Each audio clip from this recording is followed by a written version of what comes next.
여러분 안녕하십니까? 뉴스투데이 제주입니다. 제주도 정무부지사와 행정시장 후보자가 각각 지명되면서 이제 관심은 지방공기업과 출자 출연 기관장, 주요 개방형 직위 인사로 쏠리고 있습니다. 그런데 이미 주요 직위의 측근 인사 내정설이 나돌고 있어서 인선 결과에 따라 논란이 예상됩니다. 권혁태 기자가 보도합니다. 출범 한 달이 지났지만 아직 진용을 제대로 꾸리지 못한 민선 8기. 일단 관심은 제주도 산하 3개 공기업에 쏠리고 있습니다. 제주에너지공사 사장은 사의를 표명해 공모가 시작됐고, 개발공사 사장은 사퇴설이 돌고 있지만 관광공사 사장은 임기를 채운다는 입장입니다. 더 많은 자리는 14개에 이르는 출자 출연기관장입니다.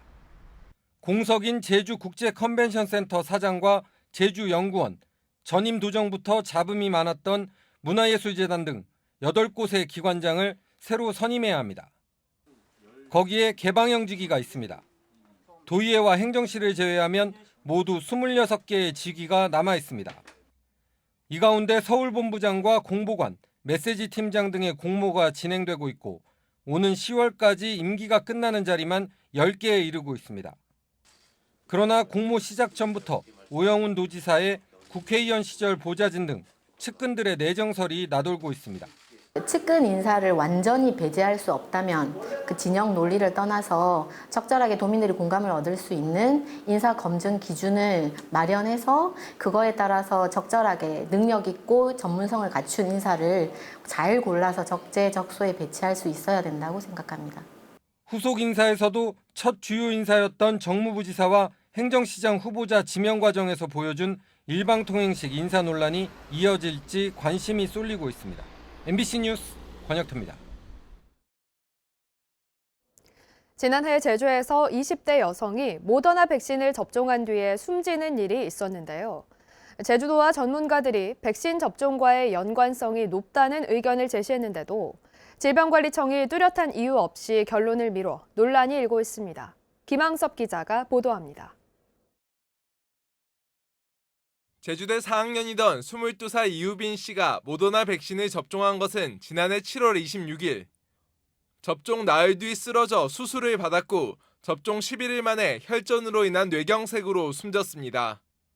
제주도는 역학조사 결과 이 씨가 백신 접종으로 혈전증이 발생해 사망했을 가능성이 높다는 의견을 제시했지만 질병관리청은 백신보다는 다른 이유에 의한 가능성이 더 높아 인과성을 인정하기 어려운 경우라고 통보했습니다.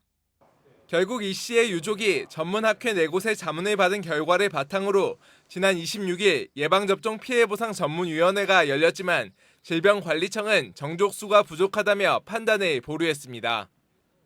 그래도 위원수가 좀 적고 하니 좀 위원들 많이 있을 때 다시 한번 심도 있게 논의하자라고 그런 얘기를 하셔가지고 그냥 보류가 된 거죠. 특히 담당 지자체 역학조사관들이 회의에 참여했던 과거와는 달리 이번에는 조사관들을 모두 퇴장시키고 비공개로 회의를 진행했습니다. 이러면 안 된다 이런 규정이 있는 거는 아니긴 한데요. 여태까지는 이랬던 적이 단 한 번도 없이 다 역학조사관들이 이제 그 토의 과정이나 결과를 이제 그 자리에서 들을 수가 있었는데, 유족들은 이 씨가 숨진 지 1년이 지났는데도 정부가 뚜렷한 이유 없이 결론을 미루고 있다며 분통을 터뜨렸습니다. 아무런 병명이 없었습니다. 단지 원인이 있다면 백신 맞은 것밖에 없습니다. 그런데 왜 국가는 그것을 업신여기며 나몰라 하면 아직까지 판단을 안 내릴 것입니까? 제주 지역에서 코로나19 백신을 접종한 뒤 사망한 사람은 모두 38명. 하지만 백신과의 인과성을 인정받은 사례는 아직 한 건도 없습니다. MBC 뉴스 김항섭입니다. 어제는 제주시가 올 들어 가장 높은 36도까지 오르는 불볕더위가 이어졌는데요. 이번 주말에는 제5호 태풍 송다가 제주도 부근 바다를 지날 것으로 보여서 진로에 관심이 쏠리고 있습니다. 박주연 기자가 보도합니다. 밀려오는 파도에 몸을 맡긴 채 물놀이를 즐깁니다.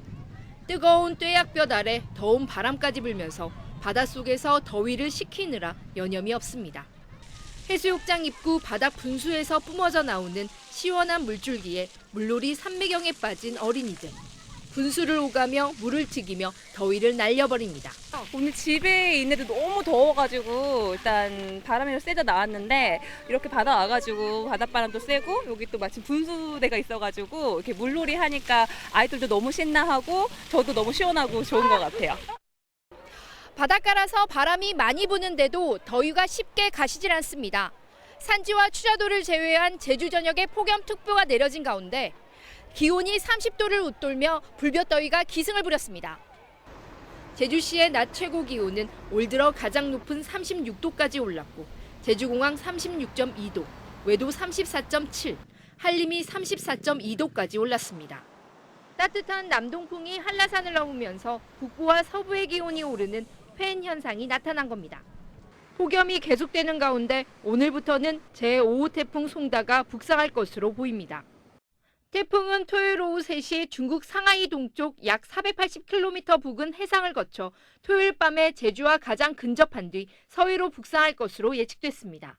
제주에는 7월 30일 오후경부터 이제 영향을 미칠 것으로 보고 있는데 열대 저압하고 북태평양 고기압 사이에 그 기압차가 발생하면서 그 기압차에 의한 바람이 좀 강하게 불고 많은 비가 내릴 것으로 예상되고 있는 상황입니다. 오늘부터 제주 해상에 3에서 5m의 너울성 파도가 일고 내일 오후부터는 제주와 남해안을 중심으로 바람을 동반한 많은 비가 내리겠다고 태풍센터는 예보했습니다. MBC 뉴스 박주연입니다.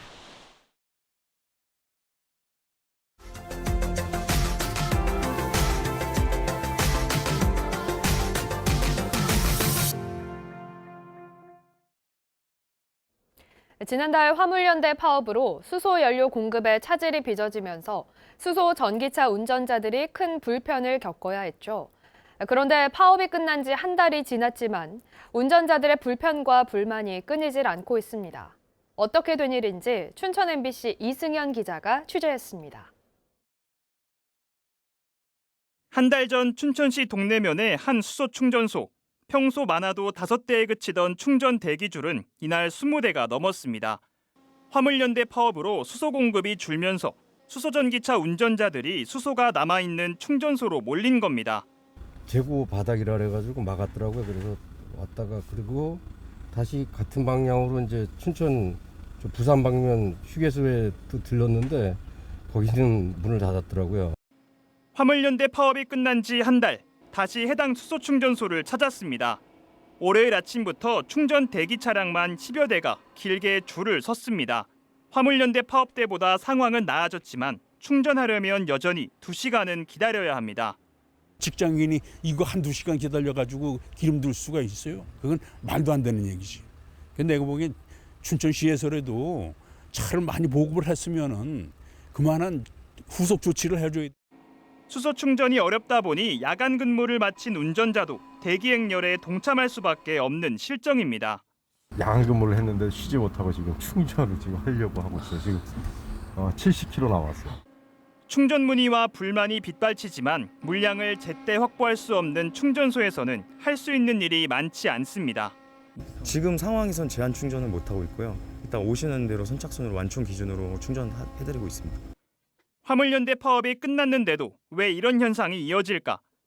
춘천시는 최근 전국적으로 수소연료 충전소가 늘어나면서 그때그때 필요한 수요량을 맞추지 못하고 있다고 밝혔습니다. 한국가스공사에서는 충전소가 증가됨에 따라서 가스를 운반하는 튜브 트레일러가 좀 부족하여 이런 일이 발생하고 있다고 합니다. 또 당진제철소에서 철강 생산이 줄면서 부생수소 생산량 자체도 감소했습니다.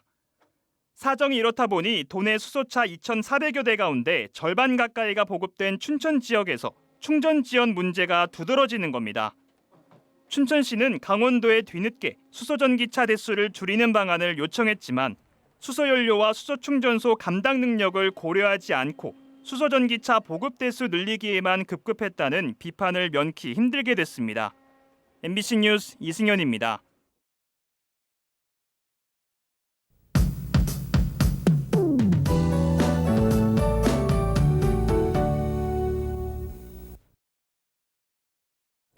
본격적인 휴가철과 휴일을 앞두고 들려오는 태풍 소식에 걱정이신 분들 많으실 텐데요. 오늘은 무더위가 기승을 부리겠습니다. 이 시각 제주 남쪽 바다의 물결은 잔잔한 모습이고요. 하늘도 맑게 겠습니다. 오늘 찜통 더위 속에 오후부터 바람이 불기 시작하겠는데요. 주말인 내일부터는 바람의 세기가 더 강해져서 초속 20m 이상의 강풍이 예상됩니다. 10호 열대저기압은 초속 18m를 넘어서면서 제5호 태풍 송다로 발달했습니다. 현재 일본 오키나와 동쪽 해상을 지나고 있는데요. 주말인 내일 오후쯤 제주 남쪽 먼 바다를 지난 뒤 다음 주 월요일에는 중국 상하이 부근에서 소멸할 것으로 예상됩니다. 제주도에 직접적인 영향은 없지만 주말인 내일 오전부터 제주에 비가 오기 시작하겠고요. 제주 해상으로는 물결이 매우 높게 일겠습니다. 주말과 휴일 동안 강풍을 동반한 많은 비가 예상됩니다. 30에서 80mm 정도의 폭우가 이어지겠는데요. 다음 주 초반까지 비가 내리겠습니다. 주말 동안 피서객들은 각별히 조심하셔야겠고요. 바람이 강하게 불어서 항공편 운항 정보도 꼼꼼히 확인하셔야겠습니다. 오늘 제주 전 지역에서 햇볕이 강하겠고 맑은 날씨를 보이겠습니다. 낮 동안 제주 산지에는 대기 불안정으로 5에서 20mm 정도의 소나기가 예상됩니다. 열대야가 이어지면서 아침에도 후텁지근한데요. 현재 대부분 지역에서 27도로 시작하고 있습니다. 한낮 기온은 북부 지역이 33도까지 오르겠고 서부와 남부 지역 32도, 동부 지역 31도가 예상됩니다. 도서 지역도 맑은 가운데 낮 기온 33도까지 올라가겠습니다. 바다의 물결은 잔잔하겠는데요. 오늘 밤부터 파도가 점차 높아지겠습니다. 제주도 남쪽 먼바다의 물결은 내일부터 7m까지 매우 거세게 일겠고요. 해안가에서는 너울성 파도가 일 수 있겠습니다. 태풍이 고온다습한 수증기를 가득 몰고 오면서 비가 내리지만 날은 후텁지근하겠습니다. 당분간 무더위와 열대야에 조심하시고요. 다음 주 화요일 초반까지 비가 내릴 것으로 예상됩니다. 기상정보였습니다. 민주노총 서비스 산업노조 제주지부는 제주도의회에서 기자회견을 열고 대형마트 의무 휴업을 폐지하려는 정부의 국민 제한 투표를 반대한다고 밝혔습니다. 이들은 대형마트의 24시간 영업은 중소상인들을 위협하고 마트 노동자들의 휴식권을 침해하는데도 정부가 국민의 뜻인 양 호도하며 폐지하려 한다고 주장했습니다.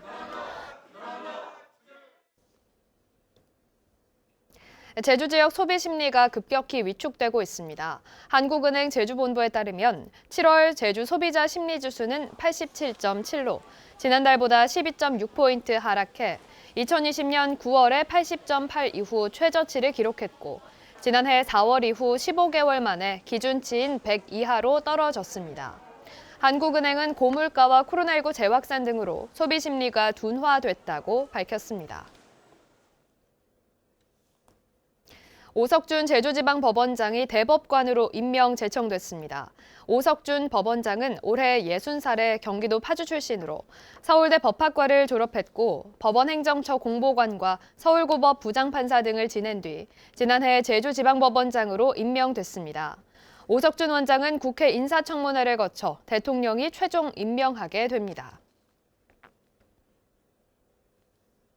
제주지방법원 강란주 판사는 술을 마시고 차를 운전하다 교통사고를 낸 혐의로 기소된 30살 A씨에게 징역 1년 6개월에 집행유예 3년을 선고했습니다.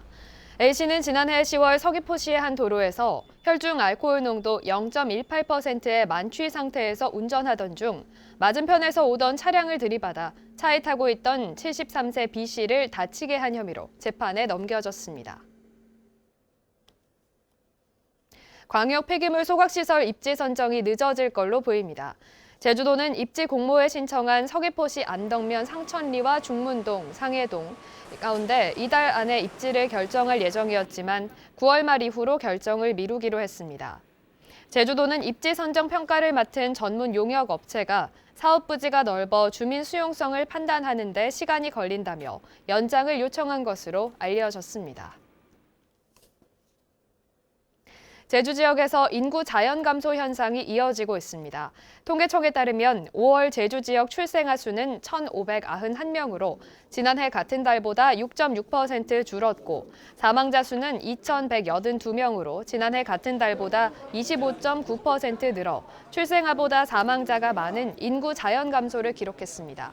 제주에서는 지난해 7월부터 11개월 연속 인구가 자연 감소하는 현상이 발생하고 있습니다. 제주 지역 축산 농가에 대한 방역 체계가 강화됩니다.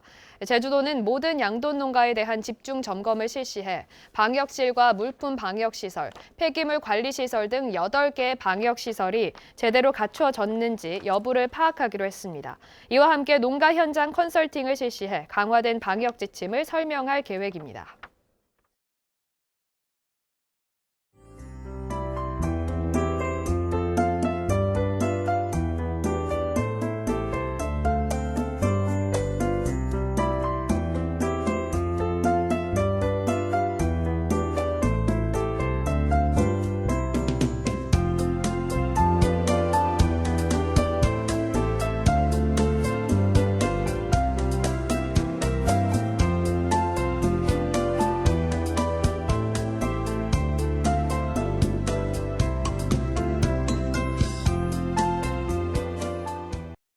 뉴스를 마치겠습니다. 고맙습니다.